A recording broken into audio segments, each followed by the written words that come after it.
right. They're running. See, this is the brilliance of the show. I say always keep them running. All the time running. Run. Run. Run, Yasmin. Run like the wind.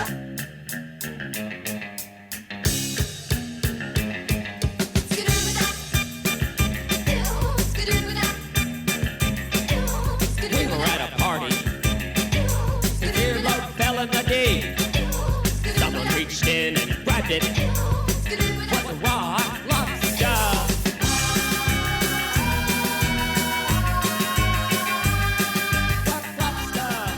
Hey everybody, and welcome back to What the Hell Happened to Them. I'm your host, Patrick Scale. We have Dwayne The Rock Johnson saga marching forward as frustratingly always, but joining me this week, no Joe had some family issues to attend to, but we replaced him with not one, but two very exciting guests. On the line with me, we have fascinating up-and-coming director Brittany Catallo and terrific actress Amber Stiegelfest. I've gotten to work with her a few times. I've gotten to see some of Brittany's short films, all terrific stuff from both of them. Would you guys like to introduce yourselves? Hi, I'm Amber Stiegelfest. My last name means wine party, so I hope you indulge while listening to this. Potentially, I can't encourage alcohol. We'll have a regular bacchanal. It'll be great. Of course.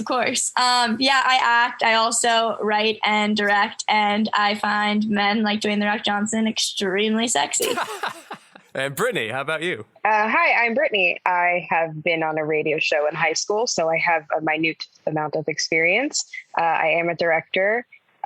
Sometimes I make things and hopefully they'll come out eventually, but who knows? That's the I spirit. also find Dwayne The Rock Johnson. Yes, I also find Dwayne The Rock Johnson. I'm going to back that up. That's the second nomination for him being sexy, but I think Jason Momoa is sexier, but we will still talk about it. Who is Jason Momoa? Was he in this movie? Oh, okay. Khal Drogo from Game of Thrones. Married to Zoe Kravitz.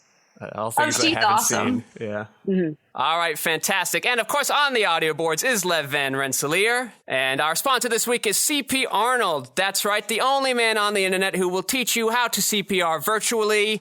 He does not do it just for the hugs. All right, thank you all for joining us this week. Brittany, would you like to give us a plot summary of Baywatch? I will do my best with the plot that Baywatch has given me. Picture this. Emerald Bay. Picture it. Now you're there. It is a beach surrounded by hot people. There's one prolific lifeguard, very tall, very large, very brown, wildly popular. They're building him. This is more of a story, isn't it? We don't have to do a treatment here. Just sort of like a log line. What happened? Oh, okay, great. Okay, that's what I thought. I was like, I'm getting carried away.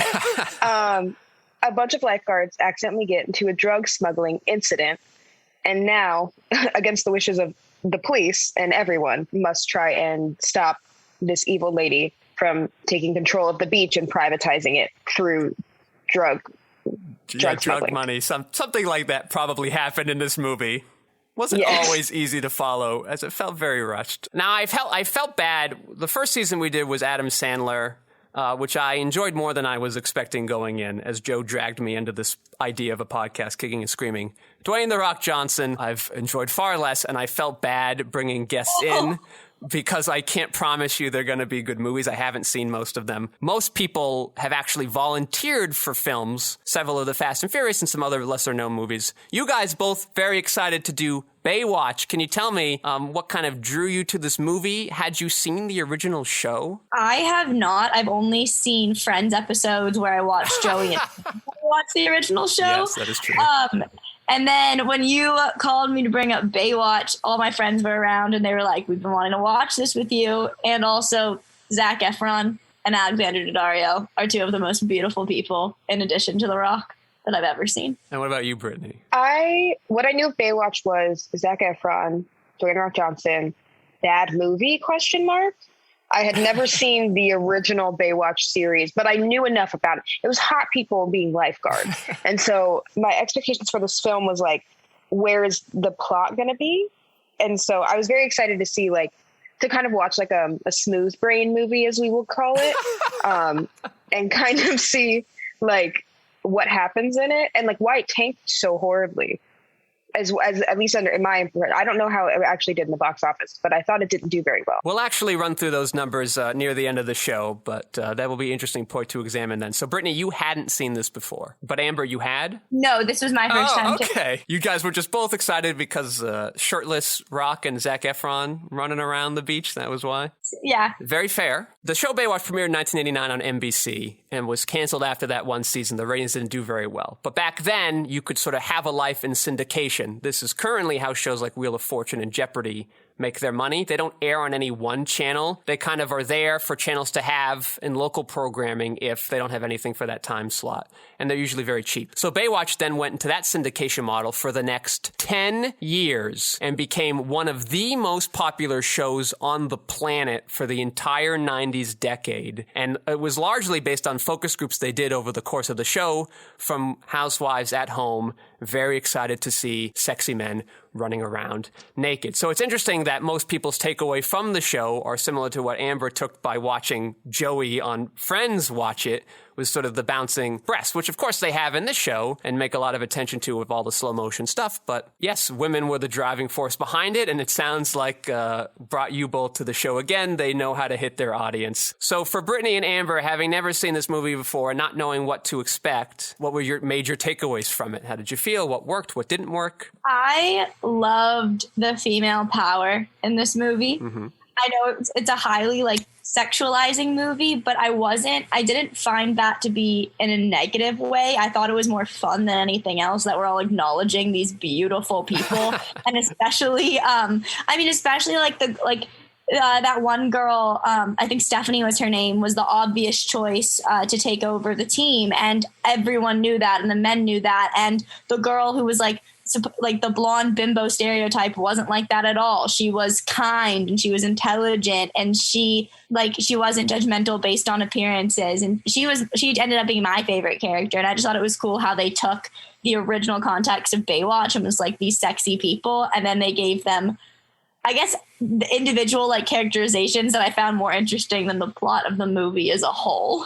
You're right. This was another thing that showed up in those focus groups they were doing, is that women, despite us looking back at the show and being like, oh yeah, sexy women in bikinis, the characters were sort of very similar. All three of these women characters were actually in the original show at various times. It was a lot like a soap opera where characters came and went from season to season. The Zac Efron character, interestingly, only in seasons 3 through 5 and then a little bit in 6. So it's weird that he became kind of the movie's main-ish character. But you're right. They loved seeing these women kind of kick ass and save lives on TV, and it wasn't really being done on networks, and somehow was only happening in syndication during the day. Very odd. But Brittany, what were some of your takeaways? I don't know if either of you know. Do you know Logan Paul? No, I'm not very cool. Yeah. Logan Paul is this awful. He was a Viner, and he moved into being an actor, and he makes a very brief cameo as Zane in this film. And I think that was sort of emblematic of the entire film for me. Do you remember when they're all standing in line and he makes fun of the afro nipples as that's the direct quote from the film? Yeah. He's that guy. He's Zane. That's Zane. That's Zane. Yeah. That for me was the humor of this film. And there were some moments where that kind of fun was funny and it landed. Yeah. And then there were a lot of dick joke moments. Yeah. A lot. Yeah. At least a third of the movie. And so for me, sometimes I really enjoy the humor, and sometimes it just didn't land. It was weird because you'd say if they're trying to market to women, sometimes the humor in it didn't feel like it would land with women. It was a lot more, maybe it was gross. A lot of the puking being a weird motif. A lot of it was a little bit gross. It was hypersexual too. And it's kind of worked in a way, like Amber was touching on, where sometimes it felt like the women were in charge of the sexuality. And I did think that was interesting and kind of different. But this also felt like a movie that was diet diversity, where it was trying to be diverse, but it could only do so much under a studio headline. Because I did note, I was there are a lot of characters of different ethnicities, and there seemed to be a lot of women, but at the same time it still had Zac Efron's character Matt Brody is still kind of the driving character. We have Mitch, who is this big guy, and we're all acknowledging he's great and everyone loves Dwayne The Rock Johnson, but also we have this white guy's arc kind of anchoring more, it seems like. First, for Amber's point, I kind of see where she's coming from, where like there's a sexualization kind of going in both directions, and in a way you could kind of view it as a parody, perhaps. And we also don't get to see it much from the women's point of view in much of cinema history. So I get that, where that's coming from. And for Brittany's point of view about the diet diversity, which is a great phrase, yes, there seems to be a goal in, I think they wanted the white character to have the arc because they wanted the other diverse characters, people of color, the women, the Jewish guy who I think was invented for this movie. I don't remember him in the original run of the show. So like they are coming from a place of strength and being empowered and kind of know the quote unquote right thing to do. Whereas Zac Efron being the white man who gets the job because he's got connections with the other white man in the corrupt government over the colored woman, obvious choice. There seemed to be a little bit of didacticism going on there that I don't know if it came across as well as they wanted to. But the movie was attempted to be made for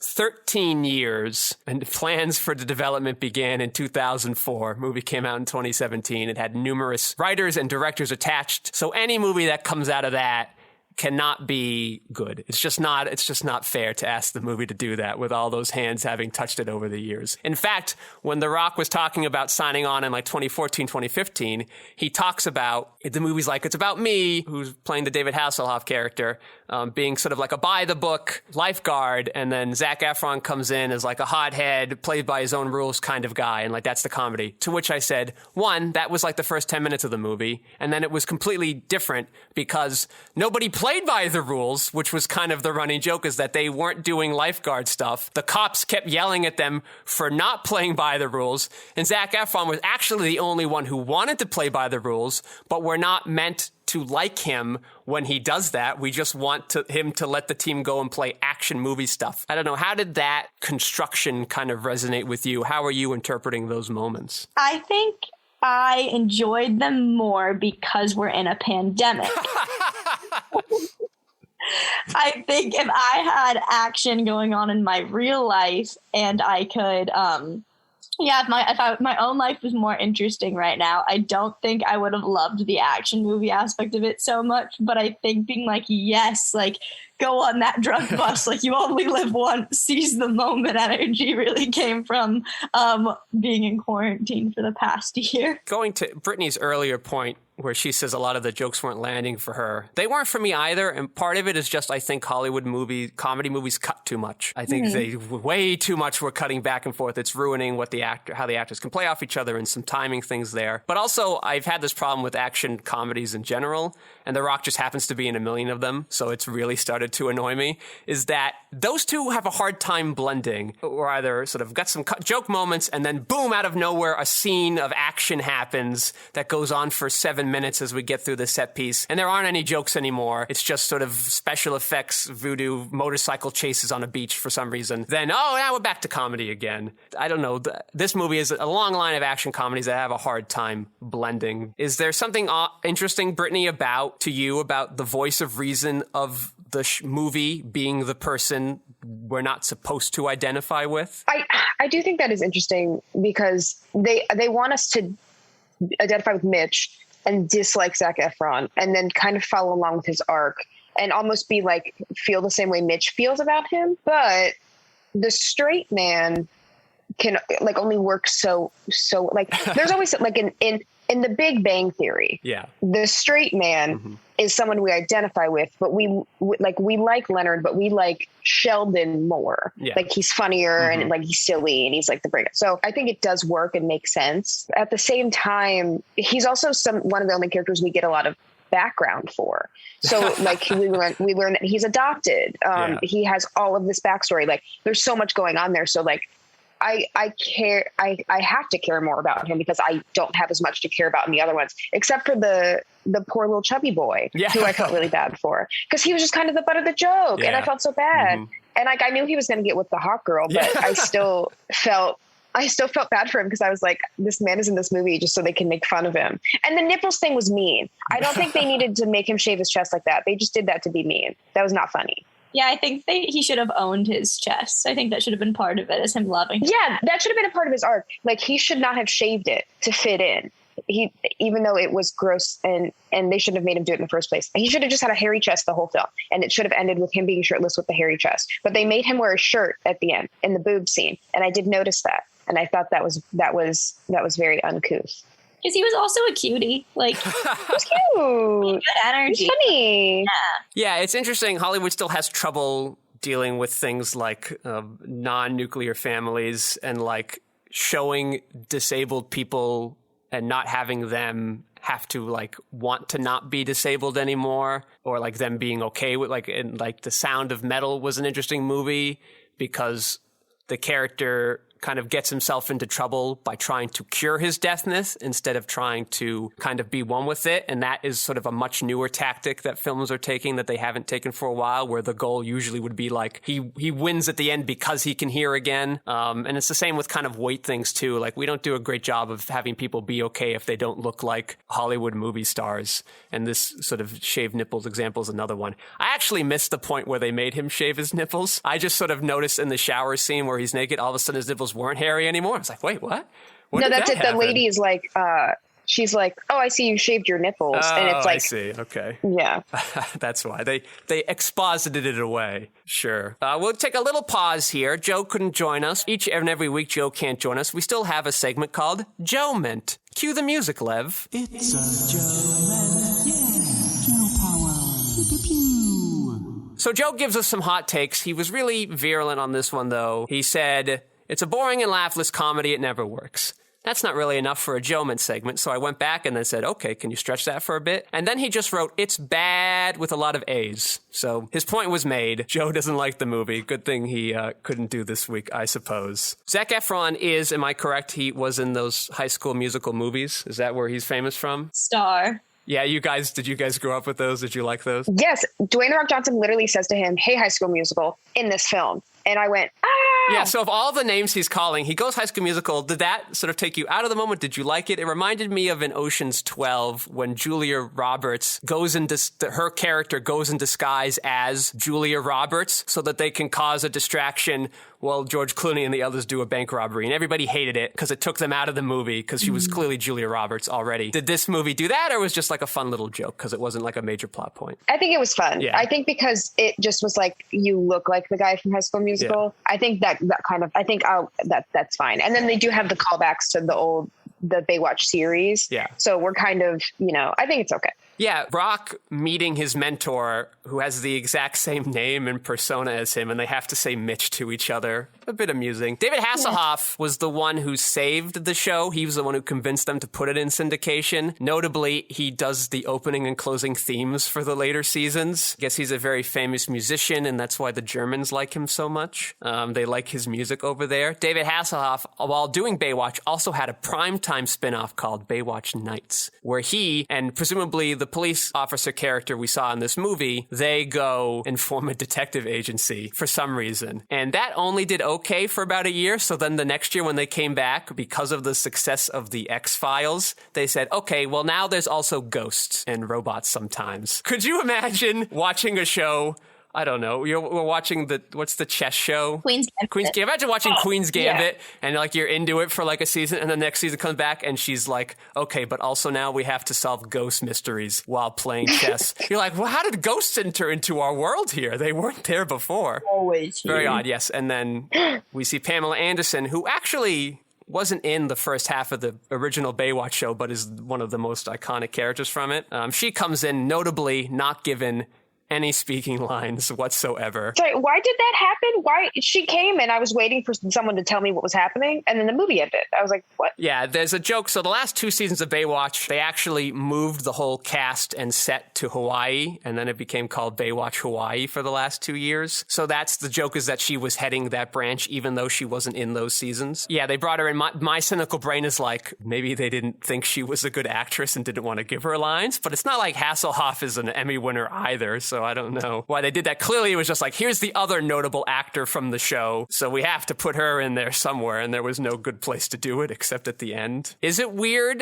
for you to, like, I guess, one, who do you think this was targeted towards? Because I think it was targeted towards the, like, 16 to 32-year-old kind of demographic, but it's not like a show they would be nostalgic for when the movie came out. Were you guys clamoring for a Baywatch movie? Probably not. You didn't go and see it, right? Yeah, I remember seeing the trailer and being interested because of who the actors were, but then like not making time in my schedule. I feel like I'm wondering if that was kind of the goal, is they said, okay, anyone who did watch Baywatch might just watch it for nostalgia, but our main audience is just going to be dragged in by people, like individuals who find the actors attractive. Like there's Zach, Alexander Daddario, and The Rock all should have enough of a following that people watch this movie. What are your thoughts, Brittany? I remember this coming out thinking, oh, hot people fun, but it's very much along the lines of like a Magic Mike, except but Magic Mike is like all dudes and like way more sex forward. Mm-hmm. This came out when I was like 20. I would not have found this funny, and I still don't as much. And maybe if I was like in high school, because like, yeah, I think this can market more towards people in high school who A, think the people are hot, and B, really love this kind of like almost Family Guy style, like gross humor, like more exaggerated humor. Like, I think it can still land for people who are even our age now, because like, it's a fun movie, and it has a lot of people like she said, like that, the following. People who are our age are following these people. People love Zac Efron. Even people our age love Dwayne The Rock Johnson, even though he like probably gears a little older. So yeah. I don't know. Young people are growing up and they're watching these Jumanjis and whatever. I don't even know what else he's in. But it's so like he's just sort of like omnipresent. Like I thought when we were doing the season I was going to get off easy because he starts his career so much later than Adam Sandler. But I'm already like 28 movies in, and we're still like 4 years out. Like he's got years where he's got like 5 movies coming out back to back. He's got 10 movies in 2 years. I can't handle it. They're all the same movie. They're all movies where he shoehorns in a theme of family, but it's not evident in the script or the direction of the movie I'm watching. This movie too fast to kind of grow that, but it does tell us a lot about family. Was this movie too fast for you? Did it feel like plot points were coming? Because they were jumping to conclusions I was not prepared to go to, where they were like, oh, it's got to be her with the drugs, and oh, they must have framed the senator. Or is that like congressman? But is that councilman? Is that part of the joke, though, is like how quickly they're doing this kind of absurd plot, which is not that dissimilar from what you would have seen in the original Baywatch anyway? I don't know. I feel like I just went in knowing the vibe of what Baywatch was going to feel like, and then I just let it happen, and I was happy that it entertained me, but I wasn't really like... It all made... I've been watching a lot of like shitty mysteries recently, where it's like you kind of know who's going to end up the drug lord, murderer, etc. And I just thought it was funny that they actually killed the guy. I thought that was like that they were murdering people. I thought that was a little extreme for Baywatch. That really shocked me. I guess that's well, people were getting murdered. Like it was like the CSI of its time. It just took place on a beach for some reason. Yeah, but that's confusing. Yeah, yes, exactly. That's why Zac Efron has to come in and be like, that sounds highly improbable, but it would make a good show. Brittany, you've critiqued the plot. Is things moving too fast for you? Were you kind of glad it was moving fast? Because with as fast as it's moving, it's already 2 hours anyway. I don't know how this film was 2 hours long.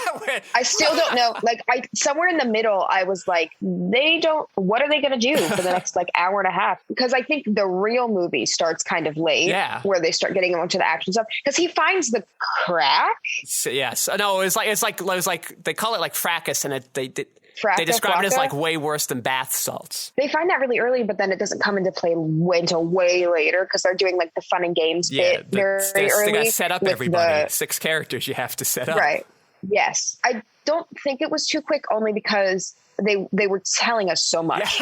Like they were being very like, this sea urchin will come back later. Yes, okay, great. Now I just need to wait for that to happen. That seemed to be the case a lot. So I think it felt quick because like when it finally did start, like the actual like plot, what they wanted to get to start happening was so late that they had to really like hurry up to get it to come at the right time, like so that everything could fall into place. Like the order of things in the movie seemed to be kind of off. Yeah, very frustrating there. So let's take a pause here and let's go over, what do you guys think the budget of this movie was? I'm going to say like $5 million. You think the budget of this movie was That's so $5 low. million? Okay, just kidding. I'm going to say $100 million. $100 million. Okay. I'm going to go up. I was say 60 million. Yeah, Amber, pretty close there, about 68 million. You sort of course corrected a little too much there, Brittany. Now, how much do you think I have no clue how much anything cost. How much do you think this movie made? 58 million. 70 million. So domestically, you guys are kind of close. It did make about 58 million. Globally, it made 120 million. Not too surprised. Comedies don't usually travel well, but like I said, this was sort of a world phenomenon when it was in syndication. So for about 177 million. Not a huge flop like Brittany had thought earlier, but certainly not a giant success. It probably barely broke even after P&A costs get taken into effect. It debuted against both Pirates of the Caribbean, Dead Men Tell No Tales, which is, I don't know, the 4th or the 5th or whatever, and Guardians of the Galaxy 2. That's a good movie. Both doing better than it at the box office. Initial film projections thought the movie might make 40 million in its opening weekend. Studios were a little more tepid and they said 30 million. They also then premiered it on a Wednesday instead of a Friday to try to bulk up those numbers. Ultimately, among the 5-day release, it only made 25 million in its first weekend. Not great, but considering it made 69 overall, it did seem to rebound okay-ish. So as I'm watching them sit around the table and try to convince Zac Efron that they need to investigate this drug ring to buy the beach, those things are linked somehow. Zac Efron says, we shouldn't do this. It's sort of a dumb idea. Let's have other people handle it. And then The Rock says, they're all corrupt. They're all terrible. We have to do this. The beach needs us. The people at the beach need us to do it. And it made me think we've seemed to have grown up in the last 10 years, ever since Iron Man really took it off, in this kind of like age of superhero worship in our pop culture. Is this kind of an extension of it? Is this a helpful thing in our society, or is it a bad thing? I don't know if it either manifests itself as a need for somebody else to kind of come in and fix problems, or for somebody to go and sort of like flout laws to make things happen. But are we over-relying on the superhero model, both in media, but also kind of in how we want problems solved in our real lives? I don't know if we're over relying on it as much as it's just become like a beast in itself. Mm-hmm. I know one of my professors, I think it was like a year ago, hated Marvel more than anything, thinking it like destroyed the movie business. But I just think it's different. I think there's some people who love like really well done movies and love Marvel. And there's some people who only go to the movie theater to see Marvel. And I think at some point, like, media is just to entertain. And I think that fills that like void very nicely. And then as far as real life, I mean, it's even just watching rom-coms. You have a new standard for love in your life. I feel like we all just want our lives to be extraordinary, no matter how that might happen, whether that be with a superhero or not. I mean, this rom-com is a great sort of comp, because that could also be sort of a dangerous way in how we're perceiving what love should be, how we should find love, how romance should feel in our lives. And maybe that sets up unrealistic expectations and makes it harder to kind of forge this relationship, or what your expectations in a partner should be. Exactly. I was thinking about like New Girl, even specifically, how it's like everyone wants to, I guess, like have that Nick and Jess relationship, like fall in love with their best friend after not realizing you had feelings for them. But after watching so many movies about people not realizing they have feelings for someone, you're going to think about if you have feelings for everyone. Yeah, very, very true. Brittany, you have any thoughts on this? Superhero or rom-com? Both. Well, it's all on the table now. Okay. I agree to Amber's point about New Girl, but yeah, I think superhero movies are just really fun because they're very exaggerated, and like there's a lot of nostalgia there as well. Like I grew up reading X-Men comics, so like I will always like love X-Men. However, I do think there's also this idea of being able to take something into your own hands, especially like this American like ideal of individuality, like being ultra powerful and being able to do what you want, stop all the bad things, keep everyone safe, save the city. Like it's, even though superheroes are usually like born that way, it always can feel like that's you, or like I think it's identifiable, and I think people also agree with this idea of taking something into your own hands. Because like going back to this, America and like militias and like civilian militias. And like even now that's still being a thing, like those people who guard the border, nobody asked them to, nobody wants them to do it. They do it anyway. Is it legal? But they do it anyway because they're taking the law into their own hands, you know?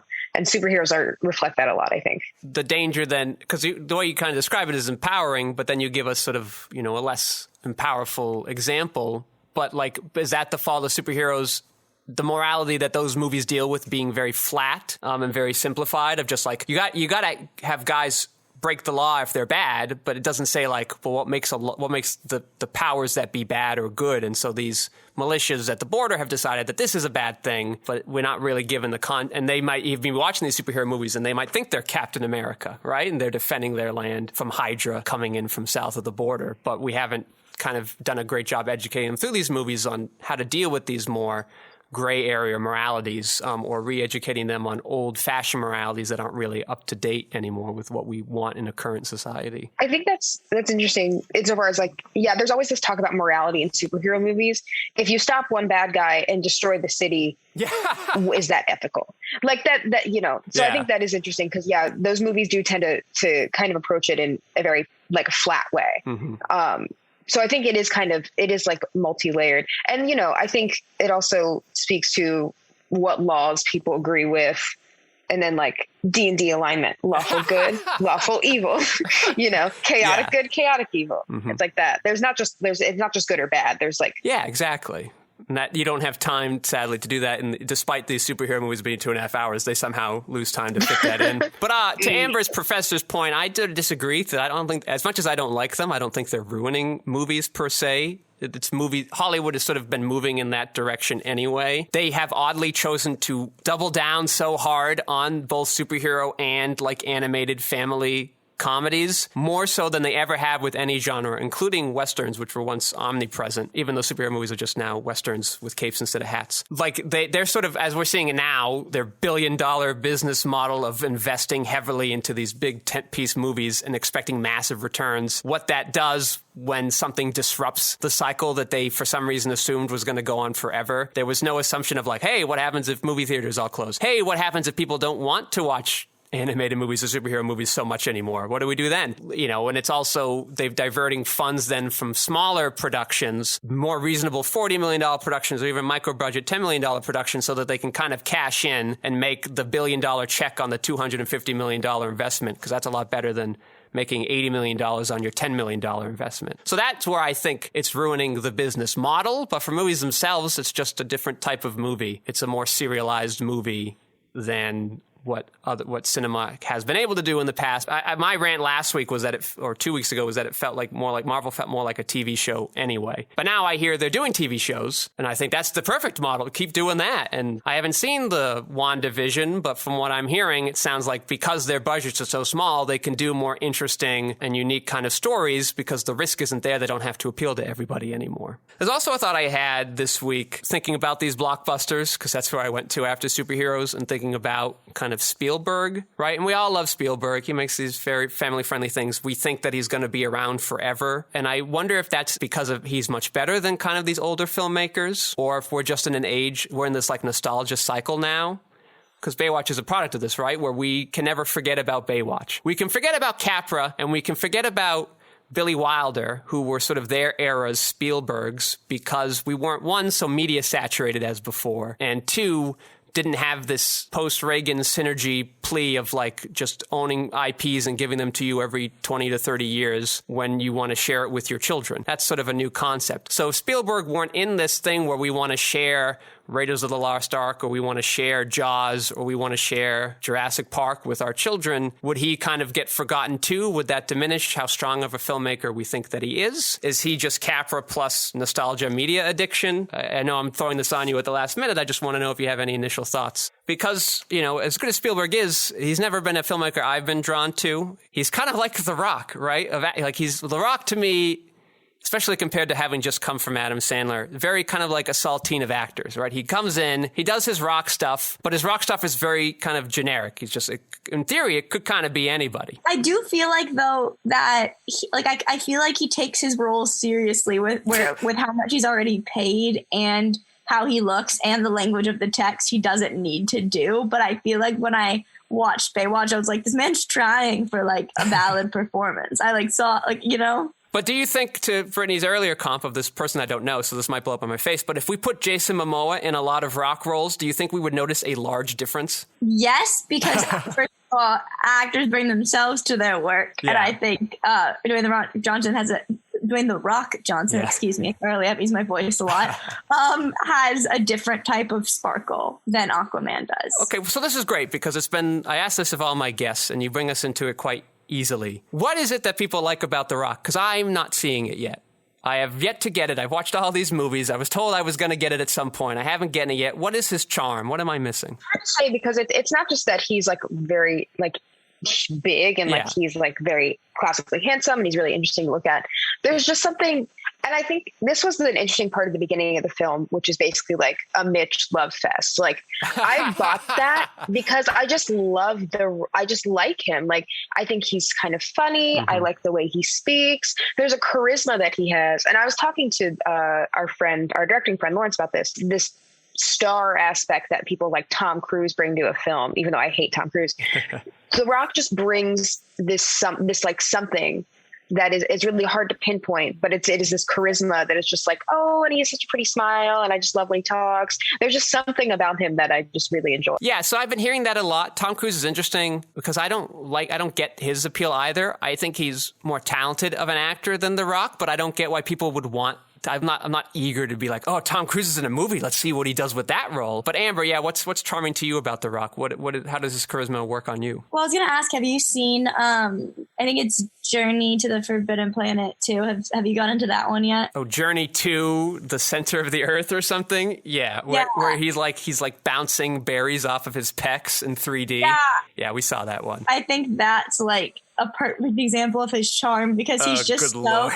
it's almost similar to like Joey Tribbiani and Friends in a way, except he's more intelligent, where it's like you have this beautiful man and he's just coming from a direction of being like a nice person. Like he's a nice person. He's kind of unaware of his own charm sometimes while also surprising you by like using it the next. But I feel like he deserves his superpowers of just being a charismatic, handsome guy because he holds himself well. And there's like a certain level of respect for that.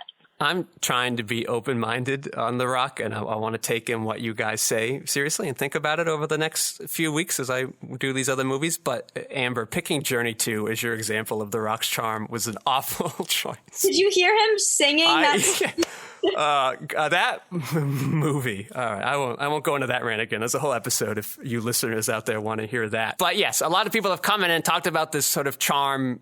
But like this, I guess, to Brittany's point, the star system in general, I think, falls flat on me. There's some reason why I don't respond to it, and I've yet to figure out why, but it's going to be an interesting investigation going forward, too. All right, so not to keep you guys much longer, let's dive into Young Rock real quick. Lev, hit the cue. What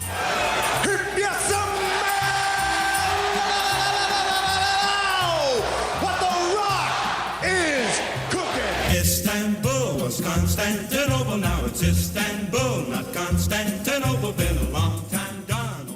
Brittany told me she got to watch this week's episode. Did you, Amber, get to watch this week's episode? I did not. That's okay. So sorry. All right, we'll make this quick then so we don't bore you too much. Brittany, we were talking in the pre-show a little bit about what went on this episode. I sort of explained what the general flow of the show is. The basic plot for you, Amber, and listeners, if you're just joining us for this episode, is The Rock in 2032 has decided to run for president, and he's doing kind of this press tour, and during the press tour, various stories of his past from different sections of his past come up at different ages. This week, we dealt with his childhood, where he's very young. And what was interesting this week compared to last week when we focused on the high school episode, Brittany, was that episode was from high school Rock's point of view, and he was the character who learned and grew and was shaped by the people around him. This episode, it wasn't really about Kid Rock, right? He wasn't the focus of the episode. He was in it. He was on the side watching the events happen, but it was really the grandmother's story, a little bit the mother's story, and mostly the father's story as they're dealing with this changing business. So that was what was odd, because I don't imagine in Young Sheldon you would have an episode where the young Sheldon's on the outside looking in, right? You would probably focus on him. But for Young Rock, for these children's stories, and even in the first week when they did the triptych, I don't know if they don't want to give the actor too many lines, or they know that they won't have him for many hours on shooting set because he's of a certain age and there are labor laws involved. involved with that. But they want to do that story more from the parents' point of view. And you obviously have only seen the one episode, but did you kind of notice that young Rock wasn't that important of a plot-driving piece in this episode? No, yeah, for sure. And I think what was a little bit frustrating about this episode was I wanted to see more. I understand he's president of the fan club. He loves his dad. He idolizes his dad. Obviously, this will come apart when obviously something happens, and that'll be very formative. But I think I wanted to see him and his dad more together. And I wanted to know more how he felt. And I think it would have been more interesting to see this episode in conjunction with more of later versions of The Rock, because I think it's fascinating that there's this lineage of wrestlers and it's touched on, but then we have this B plot with the mom and her singing, which is, I guess, supposed to mirror the dad's want for success and everyone's drive for success. But this episode honestly had more Andre the Giant in it than it did Young Rock. Yeah. And I want to know how Young Rock feels about his dad and wrestling and how that evolves more. This episode was a lot of it was just people talking. And I didn't need much of that. I got it very early. Yeah. This episode could have shown the rise and fall of the Grandma's wrestling conglomeration. And just this episode, I feel like there was a lot of time wasted. Yeah, the episode actually sort of a little bit.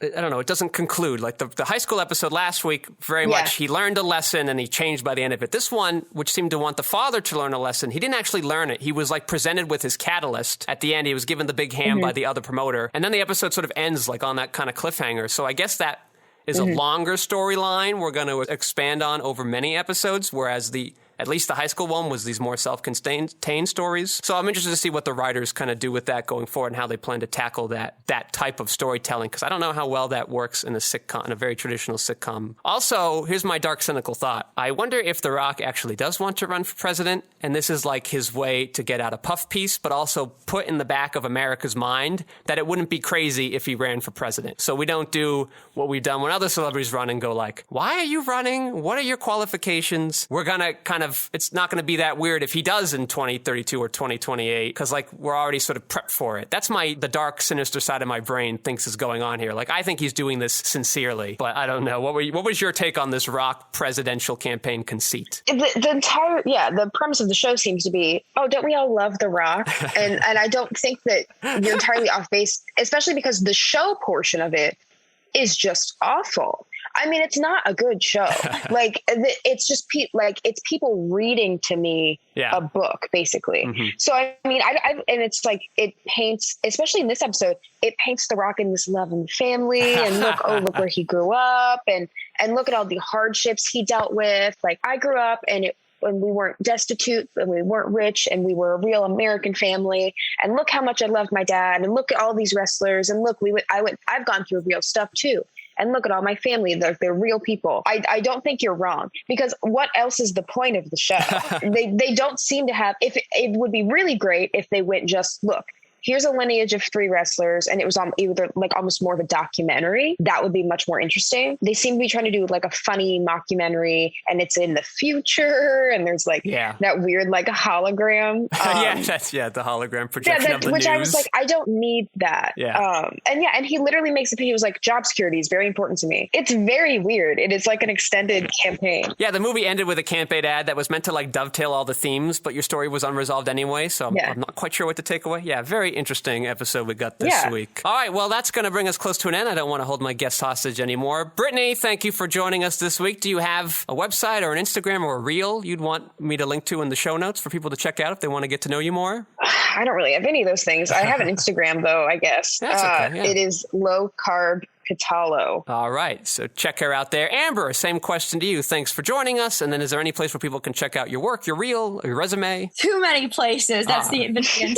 focus of this year. But I say follow me on Instagram at Stiegelfestival, and follow my production company on Instagram at Archetypes Production. Everything else you can find from there. You guys have very fun Instagram handles. They're both very clever. I love it. Stiegelfestival is pretty swag. I love yours, though. I love that. I was literally like, I'm going to follow her just for that.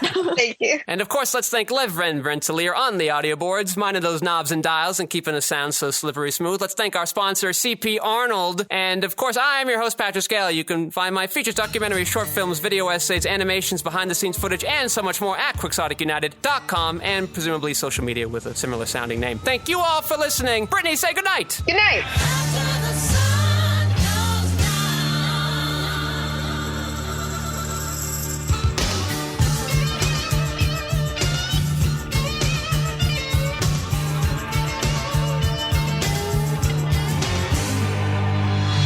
In the city of angels, under cover of night, people are drowning in a sea of light. The devil's holding your life. And just to, some people get curious about this. I'm not in a dark room. I just have like a thick sheet of duvetine up so that my sound doesn't reverberate. The first two I did when we could still do these in live action with Kayla, Raghav, and Valerie and Zach. Just the room was much bigger than my old apartment, so it just echoed everywhere. It was crazy. So I was wondering where you were. Yeah, I was like, I didn't see your nightmare room the last time I was at your house. well, yeah. Now that I've committed to living here, it's actually very furnished. I've moved the rest of good. everything here. Things are where they belong. It's not all in boxes anymore. So, but yeah, I put up the sheet around some C-stands. I got some foam overhead, and that's how we do this. A film boy. A film boy at heart. Yes, come a long way. I think we've been doing this for 5 years. We've come a long way since then.